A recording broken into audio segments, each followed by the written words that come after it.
हर बात पर शिकायत करता रहता।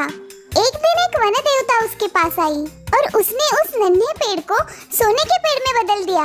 क्या फिर उस नन्हे पेड़ की शिकायतें बंद हो गई? ये जानने के लिए हमारी ये कहानी अंत तक जरूर देखिए।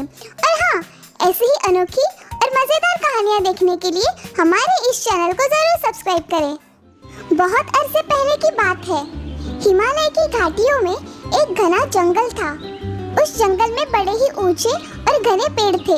वो सारे पेड़ और वहाँ के पशु पक्षी बड़े ही प्यार से और मिलजुल के एक साथ रहते थे, सिवाय एक नन्हे से पेड़ को छोड़कर। गुड मॉर्निंग नन्हे पेड़, कैसे हो तुम? तुम्हें इससे मतलब? मैं जैसा भी हूँ ठीक हूँ, चले जाओ यहाँ से। अरे अरे नन्हे, इस तरह से बात नहीं करते। वो तो सिर्फ तुम्हारी खुशहाली पूछ रहा है। कोई जरूरत नहीं है मेरी खुशहाली पूछने की, मुझे अपने हाल पे छोड़ दो। अरे इतने नाराज क्यों हो रहे हो? वो तो सिर्फ तुमसे दोस्ती ही करना चाहता है। हम पेड़ों को इतना गुस्सा शोभा नहीं देता। हाँ हूँ मैं गुस्सेल, और मैं ऐसा ही रहूँगा। मुझे किसी दोस्त की जरूरत नहीं है। सभी को दोस्तों की जरूरत होती है नन्हे पेड़। पता नहीं तुम हमेशा इतने नाराज क्यों रहते हो? क्योंकि तुम सभी मुझ पर हंसते हो, मेरे इस बौनेपन पर, मेरी इन छोटी सी नुकीली पत्तों पर, मेरे इस बेढंगे रूप पर। कोई भी तुम पे नहीं हंसता छोटे, सभी तुमसे प्यार करते हैं। एक तुम ही हो जो अपने आप से ही नाराज हो। हाँ हूँ मैं नाराज, क्योंकि मैं तुम जैसा नहीं हूँ। काश मैं भी तुम जैसा विशालकाय और हरा भरा होता। काश मैं भी सुंदर होता। अच्छा ये बात है, तब तो तुम्हारे लिए एक खुश खबर है। आज वन देवता अपनी सहेलियों के साथ यहाँ पर घूमने के लिए आ रही है।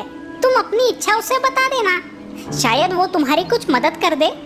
अच्छा तो मैं चलता हूँ, मैं तो यही खुशखबरी तुम सबको देने आया था। खरगोश के वहाँ से जाते ही वो बौना पेड़ बड़ी ही बेसब्री से वन देवता का इंतजार करने लगा।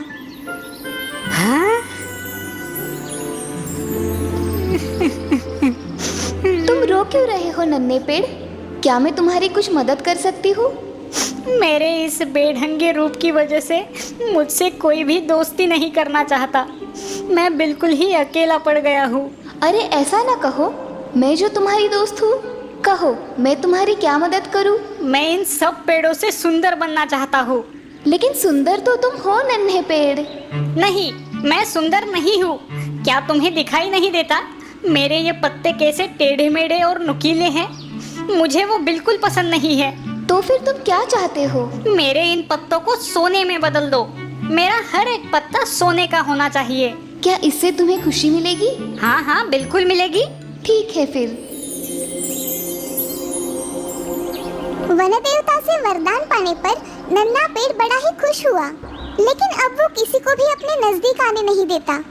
वाह, कितना सुंदर पेड़ है। क्या हम तुम्हारे साथ खेल सकते हैं? नहीं, बिल्कुल नहीं। देखते नहीं मेरे पत्ते सोने के हैं? अगर वो मैले हो गए तो निकल जाओ यहाँ से।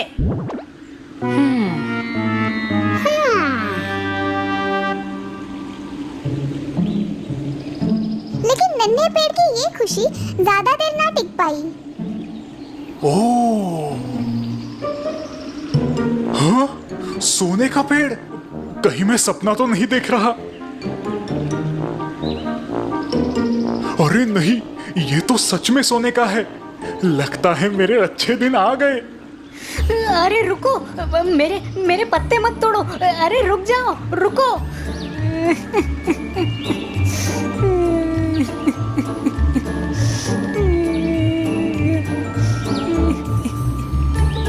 मेरे पत्ते, मेरे सोने के पत्ते, मैं लूट गया, बर्बाद हो गया।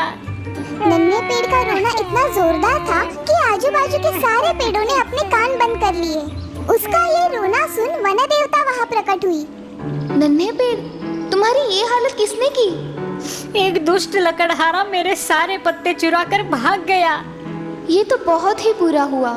क्या मैं कुछ मदद कर सकती हूँ? हाँ जरूर कर सकती हो। तुम मुझे कांच के पत्ते दे दो, फिर उन्हें मुझसे कोई भी नहीं चुराएगा। क्या इससे तुम खुश रह पाओगे?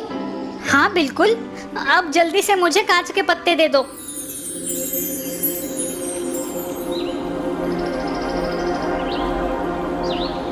वाह छोटे, तुम तो बड़े चमक रहे हो। हाँ देखो ना, कितनी रंग बिरंगी किरणें निकल रही है इसकी पत्तों से। अब तो खुश होना नन्हे पेड़।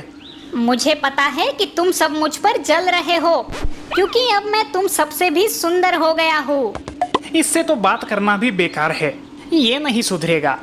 नन्हा पेड़ खुश तो था, लेकिन उसकी ये खुशी भी ज्यादा देर तक ना टिक पाई। जल्द ही उन वादियों में जोरों की हवा चलने लगी।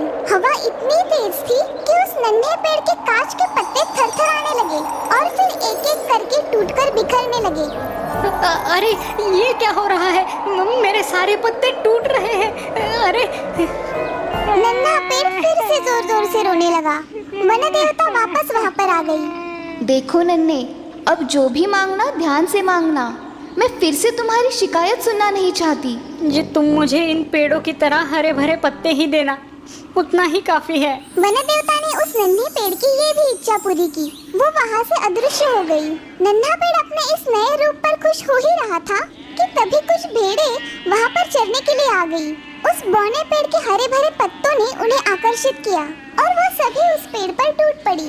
देखते ही देखते वो नन्हा पेड़ फिर से निष्पर्ण हो गया। हाय, ये मैंने क्या कर दिया? कितना मूर्ख हूँ मैं। वो कांटेदार पत्ते जिससे मैं नफरत करता था, वही तो मेरी इन जानवरों से और कड़ी धूप से रक्षा करते थे। इन हरे भरे पत्तों के आकर्षण से मैंने उन्हें भी खो दिया। अब मैं खुद की रक्षा कैसे करूँगा?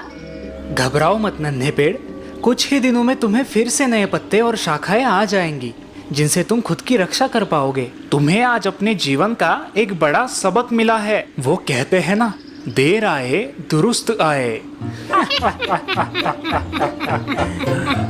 तुम सभी मेरे सच्चे दोस्त हो। अब मैं कभी किसी बात की शिकायत नहीं करूँगा। और उस दिन से नन्हा पेड़ सभी के साथ मिलजुल कर रहने लगा।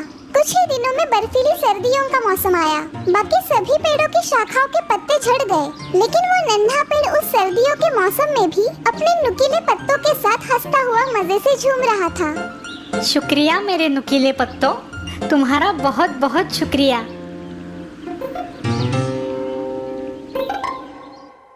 देखा दोस्तों, बौने पेड़ की शिकायतें कभी खत्म ही ना होती थी। वो अपने आप से ही नाराज था और इसीलिए कभी खुश नहीं रह पाता।